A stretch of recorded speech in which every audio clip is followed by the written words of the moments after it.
Chapter number 10 lecture 1। Chapter का name है regression and correlation.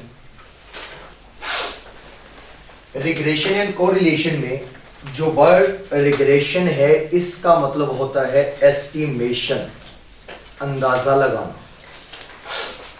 Regression का मतलब है एस्टिमेशन,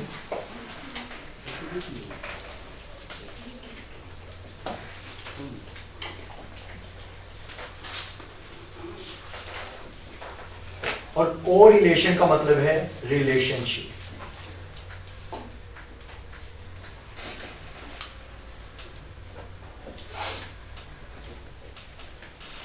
रिग्रेशन एंड कोरिलेशन में हमने अंदाजा लगाना है और रिलेशनशिप करना होगा किसी दो वेरिएबल्स के दरमियान के इनका आपस में रिलेशन क्या होगा।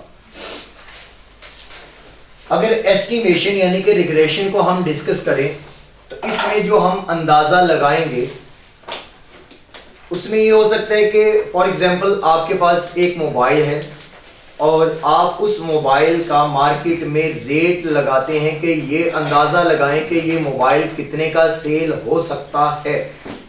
कोई पास डेटा आपके पास पड़ा होगा, उसकी मदद से आप फ्यूचर में होने वाले इवेंट के बारे में जानेंगे कि भाई ये कितने का हो सकता है कि अगर इसे मैं बेचने जाऊं तो आप क्या एक रेट जब लगाते हैं तो वो कहते हैं कि ये मार्केट में 20 या 15,000 रुपए का बिक जाएगा। अगर वो आपको कहते हैं कि ये 20,000 का बिक जाएगा तो क्या आप उसे ये कहेंगे कि लाए 20,000 और ये ले ले?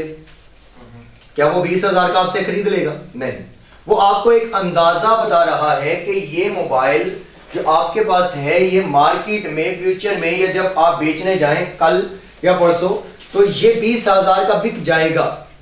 हो सकता है कि भाई वो 20,000 का ना बिके, मार्केट जो है उसमें सरप्लस पड़ा हो तो वो मोबाइल आपसे 18,000 का या 15,000 का ले, या हो सकता है कि मार्केट में शॉर्टेज इतनी हुई हो मोबाइल्स की कि वो 25,000 का भी बिक जाए। तो हमारी एस्टिमेशन गलत भी हो सकती है। तो एक अंदाजा लगाना होता है पास्ट के पड़े हुए डेटा की मदद से कि फ्यूचर में क्या हो सकता है। तो वो हम किससे देखेंगे? रिग्रेशन से देखेंगे। एक एग्जांपल इसकी और लेते हैं कि एडवर्टाइजमेंट और सेल्स। एडवर्टाइजमेंट और सेल्स,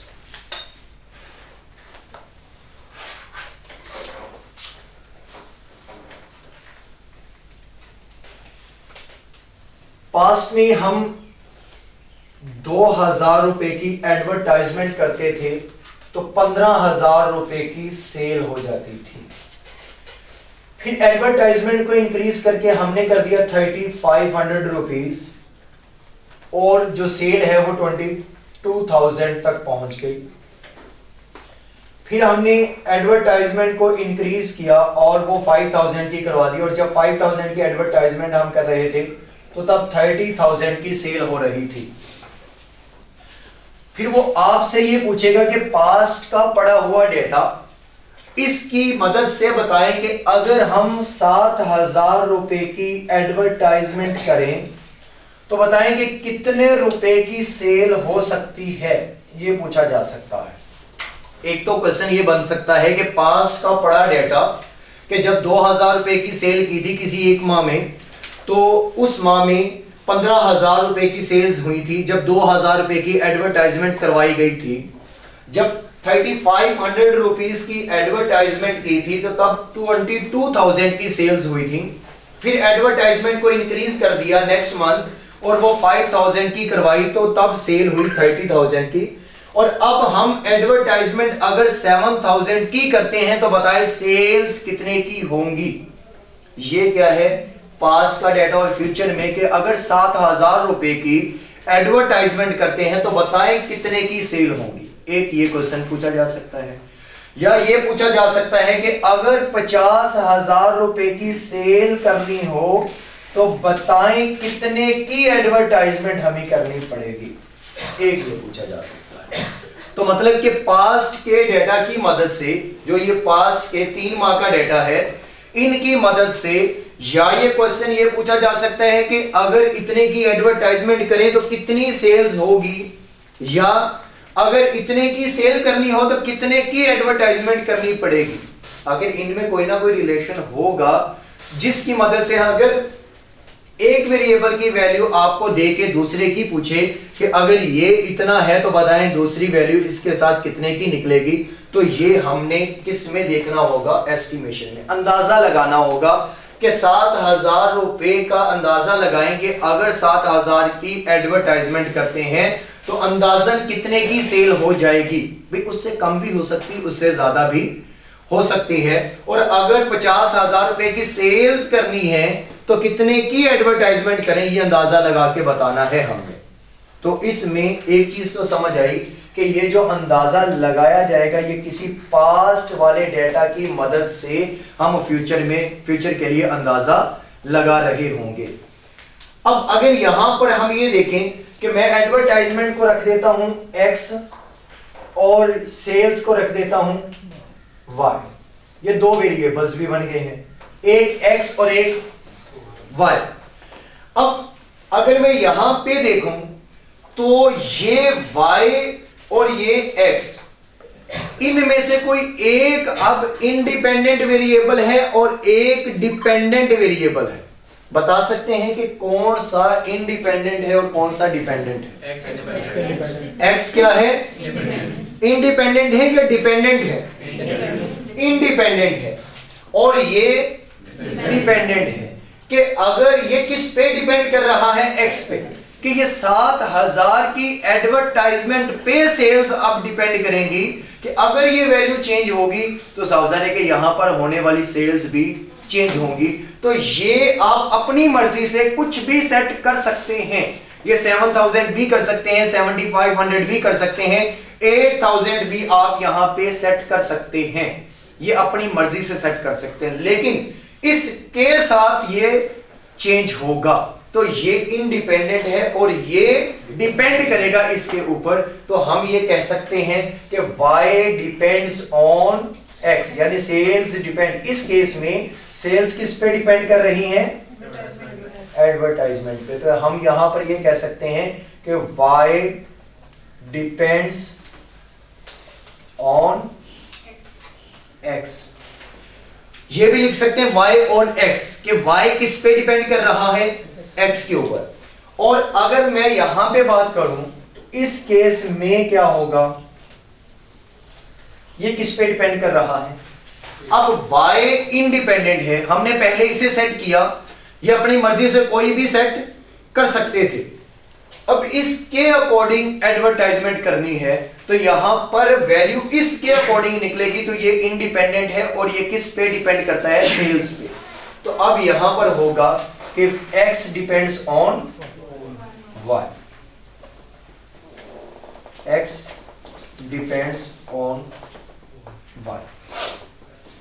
तो ये दो केस हमने इस रिग्रेशन में पढ़ने होंगे, एक होगा y ऑन x और एक होगा x ऑन y। और ये आप पास्ट डेटा की मदद से ही जो है वो कैलकुलेट कर पाएंगे, एस्टिमेशन अंदाजा लगा पाएंगे कि सेल्स कितने की करें। तो एडवर्टाइजमेंट बताई होगी, मतलब कि कितने की होंगी, जबकि एडवर्टाइजमेंट बताई है। तो फिर ये एडवर्टाइजमेंट पे डिपेंड करेगी कि जितनी ज्यादा एडवर्टाइजमेंट होगी उसके अकॉर्डिंग ही क्या होंगी? सेल्स होंगी। और अगर सेल्स बता दी कि इतने की सेल करनी है तो उसके लिए फिर आपको यहां पर वैल्यू खुद फाइंड करना पड़ेगी, जो कि डिपेंडेंट होगी किसके? इस इंडिपेंडेंट वेरिएबल के। तो इसके अंदर एक वेरिएबल आपका डिपेंडेंट होगा और एक इंडिपेंडेंट होगा, जिसे आप अपनी मर्जी से सेट कर सकते होंगे। वो इंडिपेंडेंट होगा और उसकी वजह से जिसकी वैल्यू निकाली जाएगी या चेंज हो सकती है वो क्या होगा? डिपेंडेंट होगा। तो यहां पर ये डिपेंडेंट है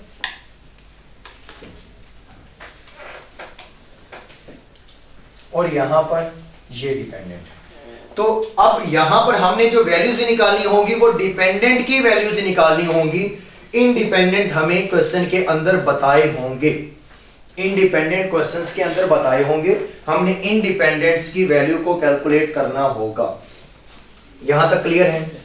इसको सॉल्व करने के लिए हमें कोई लाइन चाहिए होगी, रिग्रेशन लाइन, जिसके अंदर वेरिएबल दोनों होंगे, x का भी और वाई का भी, उनमें एक डिपेंडेंट होगा और एक इंडिपेंडेंट होगा। तो इसमें दो ही केस होंगे, जब हम इसे सॉल्व करेंगे तो इसमें दो ही केस होंगे, एक या तो y x पे डिपेंड करेगा या x y पे डिपेंड करेगा। जब हम एक समझ लेंगे तो दूसरा हमें आसानी से समझ आ जाएगा, सिर्फ उसमें वेरिएबल्स दूसरे पे डिपेंड करवाने होंगे।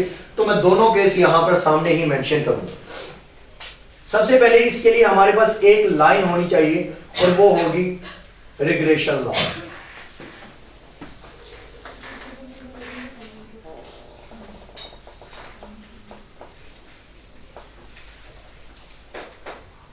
रिग्रेशन लाइन, इसको सॉल्व करने के लिए हमें रिग्रेशन लाइन जो है वो चाहिए होगी।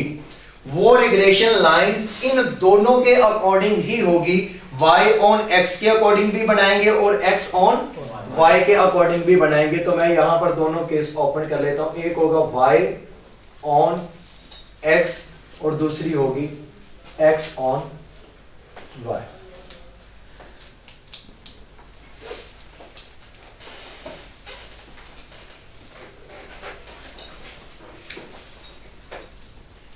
Regression line y on x और x ऑन y। ऐसी इक्वेशन इससे पहले आपने मैट्रिक में भी पढ़ी होगी और चैप्टर नंबर 1 में भी, जिन्होंने मैथ पढ़ ली है चैप्टर नंबर 1 में भी थी। y is equal to mx plus c, ये इक्वेशन आपने मैट्रिक में भी पढ़ी होगी चैप्टर नंबर 2 में। y is equal to mx plus c 2.5 exercise number होते थे 9th क्लास में, जिसमें ये इक्वेशन थी y is equal to mx plus c। यहां पर इसी इक्वेशन को हम कन्वर्ट करेंगे रिग्रेशन लाइन के अंदर। रिग्रेशन लाइन के अंदर हम इसी इक्वेशन को कन्वर्ट करेंगे। तो यहां पर अगर देखा जाएगा तो y की वैल्यू हमने निकालनी है, जिसकी वैल्यू निकालनी होगी वो यहां पर डिपेंडेंट होगा या इंडिपेंडेंट? डिपेंडेंट। ये वैल्यू किस वेरिएबल पे डिपेंड करेगी? x पे। और c क्या होता था? कांस्टेंट। और इसको क्या नेम दिया था हमने? इंटरसेप्ट का भी नेम दिया था, इंटरसेप्ट का भी नेम दिया था। और m स्लोप होती है या ग्रेडियंट होता है, जो इसमें चेंज आ सकता है। जस्ट इसी इक्वेशन को हम यहां पर रिग्रेशन लाइन में जब लिखेंगे तो जब y के लिए लिखेंगे तो y is equal to a plus B X. a replace, a को रिप्लेस कर दिया c ने या c को रिप्लेस कर दिया a ने। सिर्फ इस इक्वेशन में ये जो c है इसको रिप्लेस करवा दिया हमने a के साथ, और m यानी कि जो स्लोप है उसको हमने रिप्लेस करवा दिया b के साथ। बाकी यहां पर ये जो x का वेरिएबल है ये इंडिपेंडेंट है और जो ये y का है ये क्या है? डिपेंडेंट वेरिएबल है। और अगर यही इक्वेशन x ऑन y के लिए बनाई जाएगी तो x जो फाइंड करना वो a प्लस बी वाई। लेकिन जब हम ये निकाल रहे होंगे y की वैल्यू, तो भाई y की वैल्यू तो यहां पर भी है बहुत ज्यादा, पास में भी होंगी, x की वैल्यूज भी होंगी। तो जो y की वैल्यू निकाली जाएगी तो उसको भी हम क्या y से ही रिप्रेजेंट करेंगे? नहीं, उसके लिए हम y कैप का इस्तेमाल करेंगे। y कैप कि भाई पता तो चले कि ये जो आप निकाल रहे हैं y की वैल्यू वो हमारे पास ऑलरेडी नहीं है, जो बाकी वैल्यूज पड़ी हैं वो सिंपल y होंगी, और जिसको कैलकुलेट कर रहे होंगे सिर्फ उसको दूसरों से डिफरेंट करने के लिए कि ये फ्यूचर के लिए है, इसलिए उसे y कैप से डिनोट करेंगे। क्योंकि y जब लिखेंगे तो y की वैल्यू तो यहां भी पड़ी है, फिर यहां से कोई भी आप पुट कर सकते हैं, लेकिन हम ये कहेंगे कि हम y कैप यानी कि जो नहीं है, जो फ्यूचर के लिए होगी, हम वो फाइंड करने जा रहे हैं। और x कौन सा होगा? x आपको बताया गया होगा, इसलिए x कैप नहीं होगा, जिसको फाइंड करना है वो यहां पर आ जाएगा। तो अब जब आप यहां से वो वैल्यू कैलकुलेट करेंगे तो उसके लिए आपके पास a plus B into X होना चाहिए। चलें जी, ये x तो आपको गिवन है, ये तो मिल जाएगा। y आप फाइंड करेंगे, a और b की वैल्यू कहां से आएंगी? a और b की वैल्यू, उसके लिए हमें ये a और b की वैल्यू भी कैलकुलेट करना पड़ेगी। तो पहले तो ये कि ये a यहां पर रिप्रेजेंट क्या कर रहा है, वो दोनों में सेम रहेगा। a रिप्रेजेंट क्या कर रहा है, यहां पर हम a को अगर कॉस्ट के अकॉर्डिंग लिखें, अगर हम इसे कॉस्ट के अकॉर्डिंग लिखें,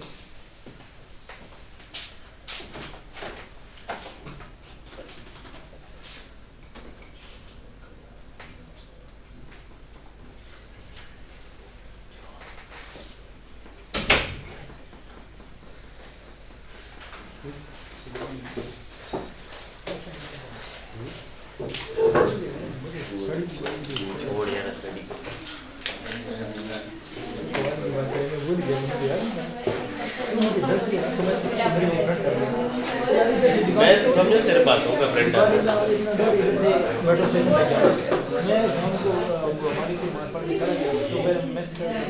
मैं समझो तेरे पास थोड़ा होगा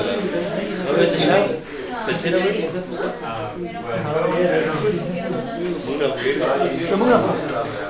Tatar siya tidak sama